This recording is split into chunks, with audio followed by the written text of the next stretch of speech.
ಚಿನ್ನ ಪ್ರಿಯರಿಗೆ ಅರಗಿಸಿಕೊಳ್ಳಲಾಗದ shocking news ಇದು. ಚಿನ್ನ ಪ್ರಿಯರಿಗೆ ಅರಗಿಸಿಕೊಳ್ಳೋದಕ್ಕೆ ಸಾಧ್ಯ ಆಗೋದಿಲ್ಲ. ಈ ಒಂದು ಶಾಕಿಂಗ್ ನ್ಯೂಸ್ ನೋಡಿದ್ರೆ 2026ರಲ್ಲಿ 2 ಲಕ್ಷ ರೂಪಾಯಿ ಆಗಲಿದೆ ಬಂಗಾರದ ಬೆಲೆ. ಜಾಗತಿಕ ಸಾಲದ ಮಟ್ಟ ಏರ್ತಾ ಇರೋದ್ರಿಂದ ಚಿನ್ನದ ಬೆಲೆ ವ್ಯಾಪಕವಾಗಿ ಏರಿಕೆ ಆಗ್ತಾ ಇದೆ. 2026ರ ವೇಳೆಗೆ ಚಿನ್ನವು ಪ್ರತಿ ಔನ್ಸ್ಗೆ $6,000, ಭಾರತದಲ್ಲಿ ಪ್ರತಿ 10 ಗ್ರಾಮ್ಗೆ 1,92,800 ರೂಪಾಯಿ ಆಗುತ್ತೆ. ವಿಶ್ವ ಚಿನ್ನ ಮಂಡಳಿಯ ಸಿಇಒ ಡೇವಿಡ್ ಟೇಟ್ ಅಭಿಮತ ವ್ಯಕ್ತಪಡಿಸಿದ್ದಾರೆ. ದಿಲ್ಲಿಯಲ್ಲಿ ಬೆಳ್ಳಿ, ಬೆಂಗಳೂರಿನಲ್ಲಿ 4 ರಿಂದ 5 ದಿನಗಳ ಬೆಲೆ ಏರಿಕೆ.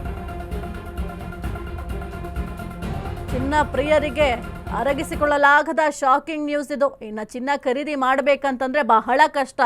ಆಲ್ರೆಡಿ ಚಿನ್ನದ ರೇಟ್ ಗಗನಕ್ಕೇರ್ ಕೂತಿದೆ. ಹೆಂಗಪ್ಪ ನಾವು ಚಿನ್ನ ಖರೀದಿ ಮಾಡೋದು ಅಂತ ಎಲ್ಲರೂ ಕೂಡ ಯೋಚನೆ ಮಾಡ್ತಾ ಇದ್ದಾರೆ.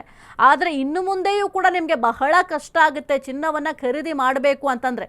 ಜಾಗತಿಕ ಸಾಲದ ಮಟ್ಟ ಏರ್ತಾ ಇರೋದ್ರಿಂದ ಚಿನ್ನದ ಬೆಲೆ ಕೂಡ ಏರಿಕೆ ಆಗ್ತಾ ಇದೆ. ಇನ್ನು ಬಹಳ ಏರಿಕೆ ಆಗತ್ತೆ. ಹಾಗಾಗಿ ಏನಾದರೂ ನೀವು ಚಿನ್ನ ಖರೀದಿ ಮಾಡಬೇಕು ಅಂತಂದ್ರೆ ಈಗಲೇ ಖರೀದಿ ಮಾಡ್ಕೊಳ್ಳೋದು ಬೆಟರು. ಮುಂದೆ ಇನ್ನೂ ಜಾಸ್ತಿ ಆಗುತ್ತೆ. ಈಗ ಆಲ್ರೆಡಿ ಜಾಸ್ತಿ ಆಗಿದೆ, ಮುಂದೆ ಇನ್ನೂ ಕೂಡ ಜಾಸ್ತಿ ಆಗುತ್ತೆ.